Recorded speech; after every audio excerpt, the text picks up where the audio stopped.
Cyberpunk, The Flame That Remains. Written and read by Ethan Taplin. Chapter 3, Intrusion, Night City 2075. A message pinged Sophie's agent, the text readout appearing in her sight. I have a job for you. The message came from Biteback, one of the top dogs in the Wirehounds hierarchy. She led the Hound's enforcers, commanding the entirety of their muscle out on the street. Rarely did Biteback think a problem couldn't be resolved by force, preferring to shoot, smash, or bite through her obstacles. Needless to say, it would be unwise to ignore her summons. On my way, Sophie replied, and picked up her pace as she recalled her mental map of Haywood. She was only a few blocks from Mega Building H5, and altered her meandering path to one that would take her home quickly while avoiding trouble. The sun was going down, which meant there was bound to be more of it out and about. As she turned the corner, passing a small clothing shop selling what she thought were likely knockoffs of designer brands, Sophie used a thought command to call Ares. After a moment, she heard the call connect and Ares' voice echoed in her thoughts. Something wrong? You don't usually call until later. Got a summons from your alpha. Biteback has a job for me. Know anything about that? Can't say I do. Damn it, I really hate the way she contacts me. Sophie grimaced to herself. Biteback had a tendency to speak gruffly in person, using the fewest words possible, but she was never cryptic. Only when she couldn't look whoever she was talking to in the eyes did she ever seem to have an ounce of mystery to her. Her text messages were terrifying. It's like she means to scare us. Actually, that's probably exactly what speak of the devil. She's texting me now. Just a sec. The words "please hold" flashed across Sophie's vision and nestled into her upper left periphery.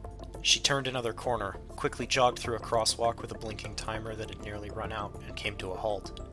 She stood in the middle of a busy sidewalk that connected the stairs of Mega Building H5 and the rest of the city. On her left, a pair of food stalls were drumming up business. On her right, a pack of hounds in combat fatigues with neon green accents were eyeing a police drone that was hovering 30 feet up, surveying the crowd. Mega Building H5 towered above them all. The large H5 emblazoned on the building's face glowed bright, helping the rest of the city to blot out the stars. Thinking about the scale of Night City made Sophie's head spin. No matter how big the buildings were, they only served to make the world feel small. Sophie? Evidently, Ares had reconnected the call while she was staring into nothing. Sorry, she said, feeling much younger than she was. I was somewhere else. What did Biteback want from you? You keep spacing out like that, and eventually you're gonna get hit by a car or landed on by an AV. Sophie smiled, the concern in his tone reminding her of Vanaheim. She had also considered it a bad habit. She wants me to come up to her office right away, but didn't elaborate. Great. Sophie stalked up the stairs, leaving the street behind, and made her way to the elevator. Inside the steel cage, 4 screens displayed the same news story. An explosion in a biotechnica lab was currently under investigation, and 3 unidentified subjects were currently at large. It was a standard Night City affair. The news anchor didn't even seem interested. His eyes wandered as he cheerfully read the story from a prompter and adjusted his gaudy lavender suit jacket. I'll be there in 5, Sophie said, disconnecting the call. The room was dark. Sophie sat on Ares' right, on a beat-up couch across from an even more beat-up woman. Biteback, aka Tess Mallory, but likely only to her parents, was at least 3 times Sophie's size. She could easily have been mistaken for one of the wild animals, another Night City booster gang, except for the neon green Wirehounds emblem light tattooed on her back. It lit up the wall behind her, leaving little more than a very intimidating silhouette sitting opposite them. Biteback poured a bottle of whiskey into 3 glasses, pushing 2 across the low table as she replaced the lid with her other hand. Ares took his glass but did not drink. Sophie just stared at hers. Biteback's voice was a low growl. 2 floors down, there's an old apartment that's been out of commission for a year. The previous tenants blew themselves up cooking a batch of synth coke, and it's been off-grid and sealed ever since. But now, internal sensors are telling us that the lights are on, someone's jacked in, and environmental controls are active. Sophie and Ares shared a glance as Biteback sipped her drink. She set the glass down and placed a small wireless display on the table in front of Sophie. The screen displayed a report from Matthew, the techie in the server room, evidently the one who had caught the first glimpse of this incursion. The report indicated that an Arasaka signature had been detected for a fraction of a second, followed by the reports of the apartment being brought online. If a Corpo Rat runner had been set up in the abandoned residence, it could mean all sorts of trouble. The runner would have a back door into the Wirehound's data fortress set up by now, and would be working to extract every byte of data possible before infecting the rest of the system. We've got ghosts in the pipes, and I don't do ghosts. Ares, you keep the meat quiet. Sophie, you dive deep and rip out whatever roach is chewing on my bandwidth. No smoke, no noise. If this bleeds into the street, I'll bleach the whole damn floor, tenants or not. With Biteback's warning ringing in their ears, Sophie and Ares had begun their mad dash to the stairwell. Sophie continued searching through the data on the tablet. With her personal link jacked into the device, she could devour all of the information stored within while running through the halls. She stayed close behind Ares as they wove through clusters of tenants roaming the hallway. Ares unslung the rifle he carried on his back as they reached the floor they were looking for. They slowed their pace as Ares led the way to apartment 3481. The door was closed, still sealed with caution tape. Sophie knelt by the entrance while Ares took his position on the other side of the doorframe. He withdrew a small device from a pouch on his vest. It resembled a key card held to the side of a pack of cigarettes by a tangle of wires. Ares tossed the device to Sophie, who held it to the keypad, which beeped and flashed green. Ares went in first, quick and quiet, through the door before it had finished sliding open. Sophie followed close behind, pulling free a length of monomolecular wire concealed in her left forearm. She held the wire taut between her hands, ready to slice and dice whatever came out of the dark. The apartment shared the same layout as Sophie's, a desk to the right of the door, a small wardrobe embedded in the wall on the left. The wall opposite the door held a window looking out into the city skyline. To the left of the window, the remains of a mattress were resting in the sleeping nook. On the right, a couch and TV were set in the lowered area, 2 steps below the rest of the floor. The entire place was scorched, and various parts of a wrecked synth coke distillery were scattered across the ground. They swept the entire apartment and found no one. "There's nobody here," Sophie stated what they both were thinking. "Then it's your time to shine," Ares said, making his way back to the entrance.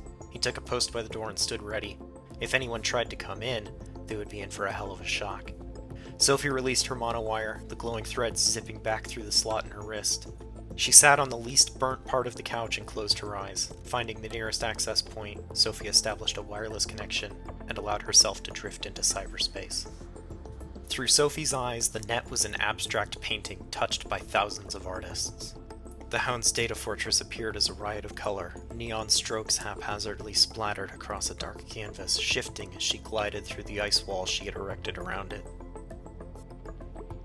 From within the chaos, doors took shape, each one leading into a different directory tree of the server.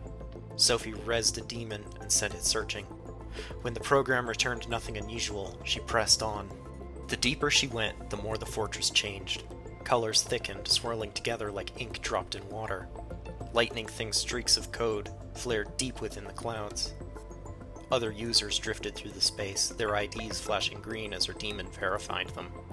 Nothing seemed out of place, until a flash of code revealed movement where there shouldn't have been any. Sophie's pulse quickened. She primed her defenses, reinforcing her self-ice before drifting any closer.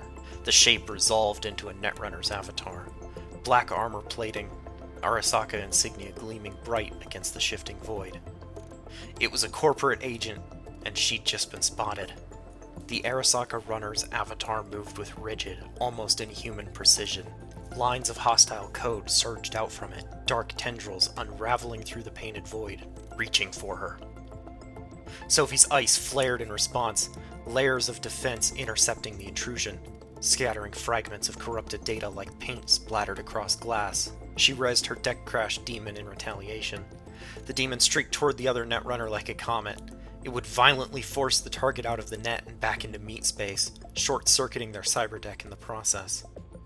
But instead of ejecting, the netrunner's avatar convulsed. The black plating fractured, seams splitting wide as streams of alien code poured through it.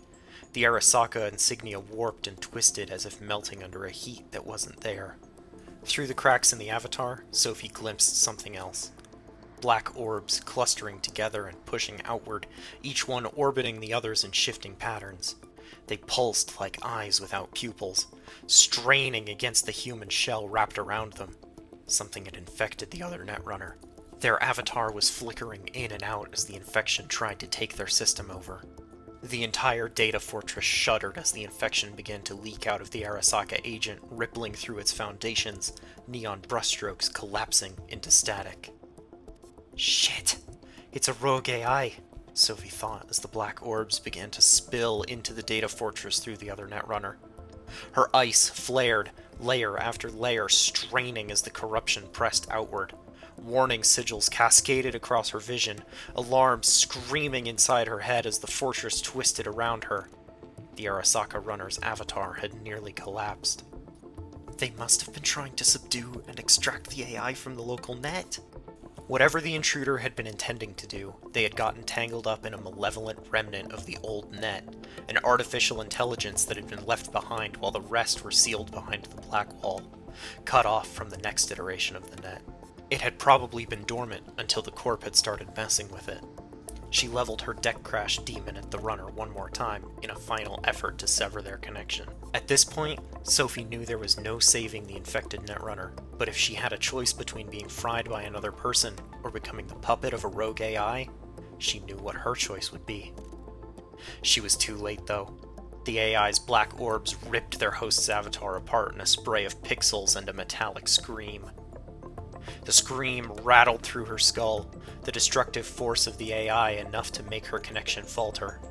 The orb creature pressed outward now, no longer confined to the fading corpse of its host's connection.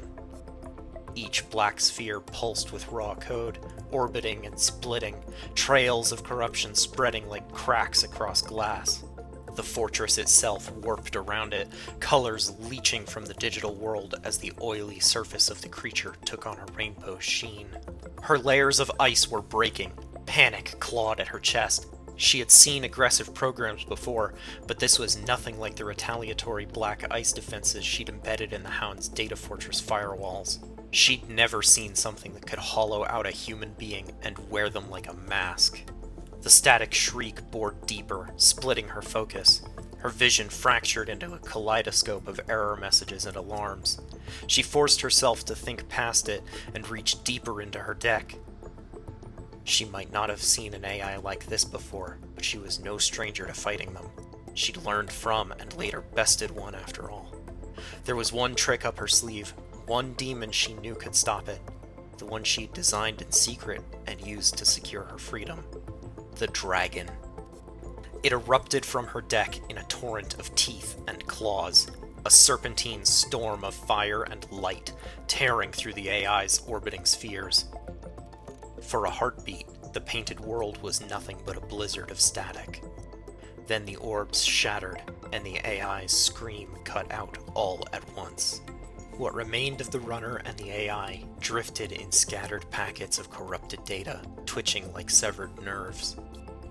Sophie steadied herself, forcing the chaos back into order. With careful precision, she stripped the fragments of their bite, neutralizing what was left before filing them away onto the blank data shard she kept slotted for occasions like this. Only once the last traces were secured did she cut her connection. The painted world of cyberspace dissolved into black, leaving only her heartbeat pounding in her ears as she surfaced back into the abandoned apartment.